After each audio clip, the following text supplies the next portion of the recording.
It is my privilege this morning to present our choir as we give you the most wonderful time of the year in praise and song. I turn it over to our leader, Lou.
Could I interest you in some coffee?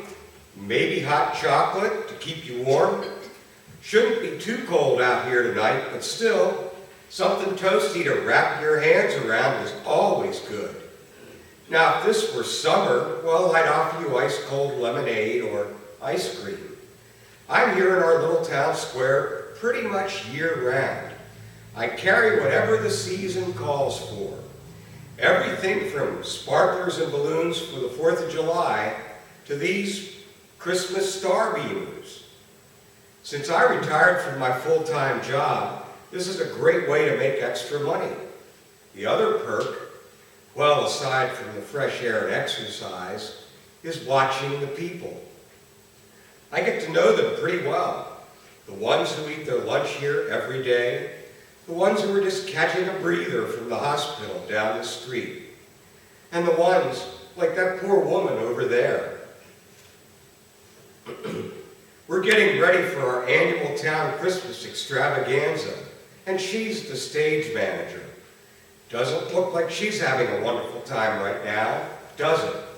Okay, cue the kids who are hanging the decorations on the tree. The choir is ready to go. Let's do it, people.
I mean, they just say Christmas to me. Hey, great job. On our way. Do our best to make it in time. Do our best. Oh no. Heads up, everybody. Looks like our little drummer boy is missing in action, but he's on his way. ETA in about 15 minutes. I say, let's just move on. Grab anybody, a kid, any kid. Just stand there in place while we check the lighting.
Just hearing that song brings back memories of a night several years ago. That evening, sort of the same thing happened. The little drummer boy didn't show up. I think it was something about sticking a Lego up his nose, but I don't remember exactly. But that led to one unforgettable night. You see, there was a woman and her little boy in the square that night. They'd just come out of the bus terminal over there. I remember it because I watched it all unfold. I could tell when I saw them, they didn't really know where they were going. Somehow the stage manager for the pageant noticed them too, and for some reason asked the woman if her son might be able to stand in for the show's missing little drummer boy. The costume looked like a perfect fit. All the boy really needed to do was put it on and stand by the manger and pretend to play the drum. The mother was a little taken aback, being new in town and all, and she was hesitant. It turned out that the little boy was deaf. There was a device that could help him hear, a cochlear implant. Yeah, those are pretty common now, but they were experimental back then. Her insurance wouldn't approve it, but she'd read an article about a doctor who was doing the implant on kids her son's age, right here in our town. So she just quit her job and gotten on a bus with her son and come here. She had no idea how she was going to meet the doctor or how she'd begin to pay for the surgery. But at least she was in the right place. Like Mary and Joseph, she'd made the journey simply on faith that God would help her when she got here.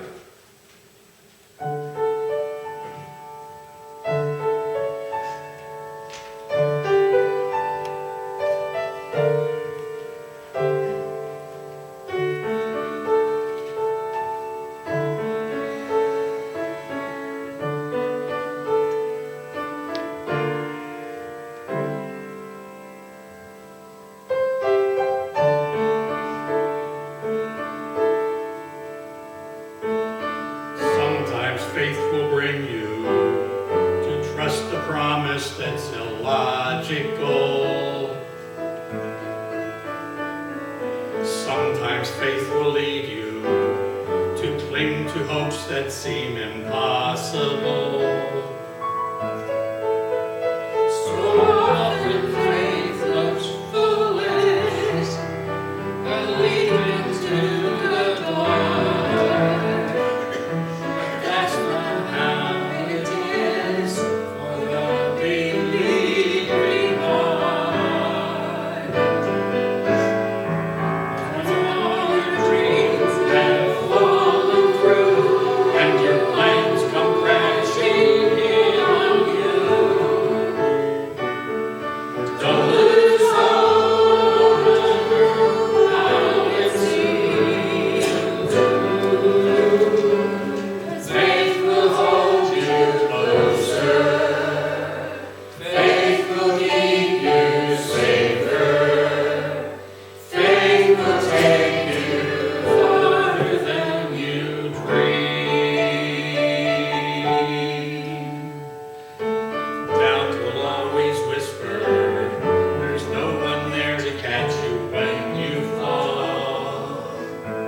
dark.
There was someone else on the square that night. He was a newspaper man. Years of covering stories about the cruel and ugly things folks do to one another had really taken their toll on him. The fact that his wife had become a follower of Jesus made it harder. It was like the more she believed, the more he doubted God existed at all. Just that day, his doubts had gotten even worse. If there were a God, wouldn't that God have shown him love instead of giving him more heartache he didn't think he could handle? He would never have admitted it, but he was searching that night, just like the shepherds. He would never have said he was seeking salvation, but like the shepherds, that Christmas Eve had brought him right to the place he needed to be.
So I've told you about the woman and her little boy and the reporter. Oh yes, there's at least one other person who figured into this story. Someone who was also facing a crisis. She was involved in the Christmas program. Even though her schedule was busy and demanding, she always carved out time for the Christmas choir because she loved Jesus and loved to sing. Her name was, well, let's just call her Mary, because that night she was playing the part of the mother of Jesus. No one knew that just that morning, Mary had been diagnosed with breast cancer. She hadn't told anyone except her husband. The last thing she wanted was to have the focus of the evening on her, instead of on the message that was being presented.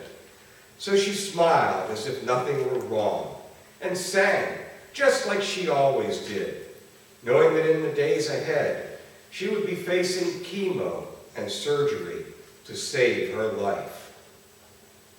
So there they were, 4 people, a desperate mother and her little boy, a man searching for answers and meaning and hope, a woman of faith who was clinging to the God she had recently come to trust. Somehow, God had brought them all to the manger.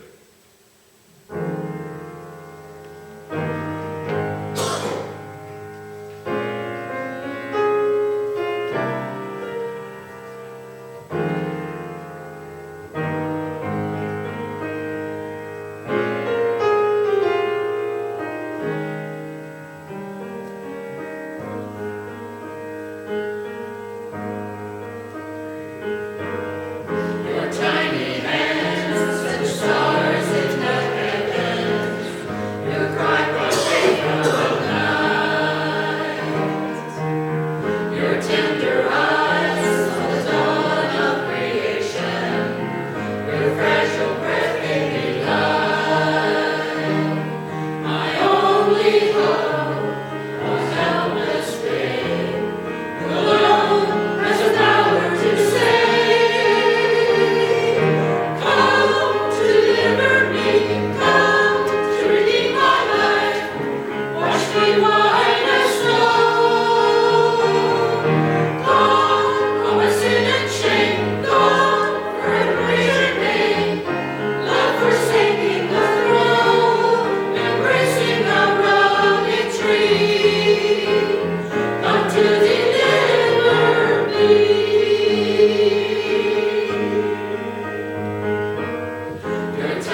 I'd say deliverance is exactly the right word to describe what each of these people I've told you about needed.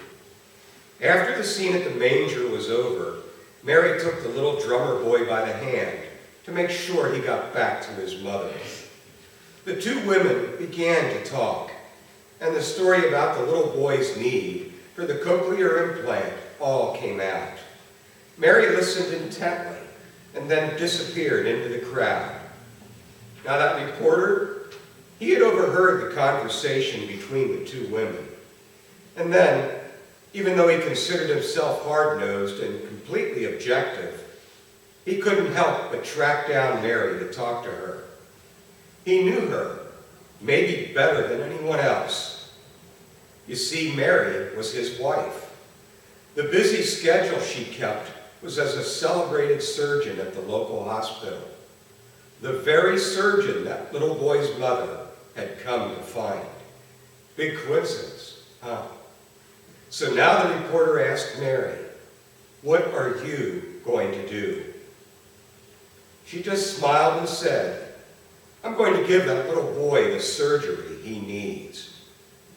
"Even if it means postponing your own cancer treatment?" he asked. He couldn't believe what she was planning. Couldn't believe she would risk her own life this way. But then she turned to him and said, "What about you? You have the means to let everybody in town know about this need. If you wanted to, you could mobilize the entire community to reach out to help this mother and her son. What are you going to do?"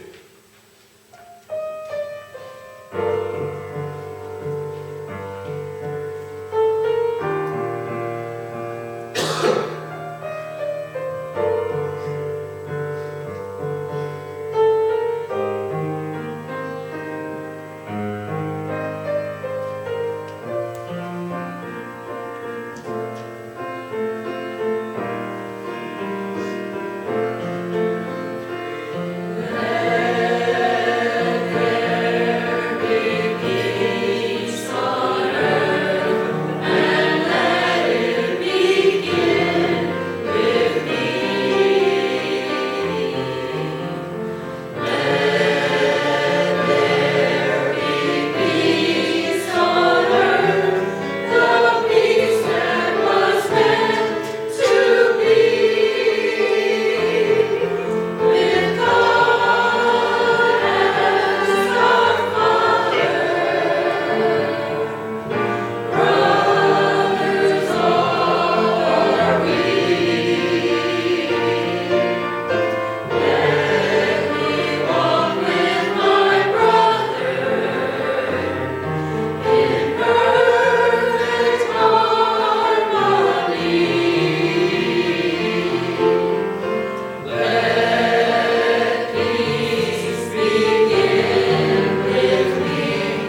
lessons of that Christmas Eve still echo in this town.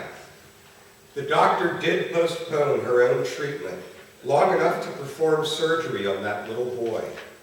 She donated her skills and her time in a gift of compassion and sacrifice.